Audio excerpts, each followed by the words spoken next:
Des millions d'euros dans les tiroirs caisses, des millions de colis sur les routes, de quoi susciter la tentation. À la veille des fêtes de fin d'année, les sociétés de transport rapide sont sur le qui-vive. Surveillance renforcée également chez les gendarmes. Comme à chaque fois avant Noël, le plan anti-hold-up a été activé. Valérie Bonnet, Pierre Lachaud. Dernière mise au point pour une opération nocturne. On va commencer par le centre commercial. Ensuite, on ira sur le centre-ville. En cette période de fête de fin d'année, le plan anti-hold-up vient d'être activé. Les gendarmes ont reçu des renforts et veulent être parfaitement visibles. C'est une période de convoitise, si je peux m'exprimer ainsi. Donc, qui dit convoitise dit risque de passage à l'acte chez nos délinquants. Donc, on est présent sur les endroits qui le nécessitent et on se montre et on fait des contrôles. Bravo 2, on est en place sur le dispositif, on commence le contrôle. 3 patrouilles placées en triangle à la sortie d'un supermarché. Beaucoup de bleu au carrefour pour une démonstration de force. Munis d'une réquisition du procureur, les militaires peuvent même faire ouvrir les coffres des véhicules. D'accord, c'était bon. Moins d'une demi-heure de contrôle avant de se délocaliser. Pour donner une impression d'omniprésence, il faut bouger, direction cette fois le centre-ville. Pas mal de petits commerces vont pas tarder à fermer leurs portes.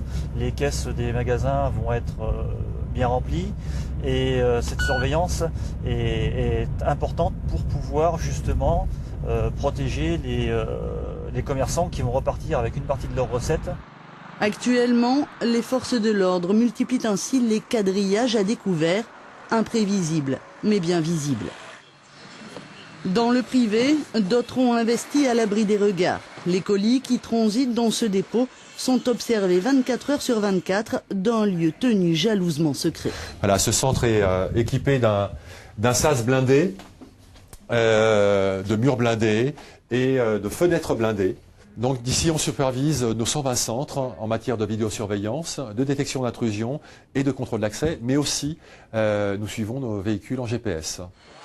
La saison de Noël pour cette société de transport rapide, c'est quelques 6 millions de colis livrés dans l'Hexagone.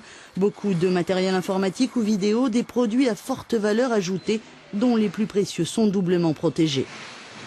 Tous les colis qui sortent de la cache sécurité, soit ils sont plombés dans des rôles, soit on fait signer au chauffeur un document de sécurité comme de remise de colis. Vidéosurveillance, alarme silencieuse, géolocalisation des véhicules. Pour sa sécurité, le groupe a dépensé 12 millions d'euros en 5 ans, un investissement jugé indispensable. Il ne se passe pas une semaine sans que nous ayons à faire face à une action malveillante, quelle que soit sa forme, aussi bien sur la route qu'au niveau de nos dépôts.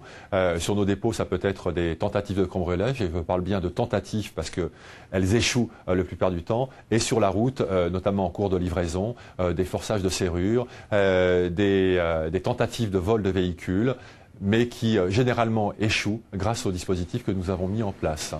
Un dispositif interne que l'entreprise affirme exceptionnel pour un transporteur, même de son niveau. Mais depuis sa mise en place, les pertes ont été divisées par 4. L'investissement s'avère rentable.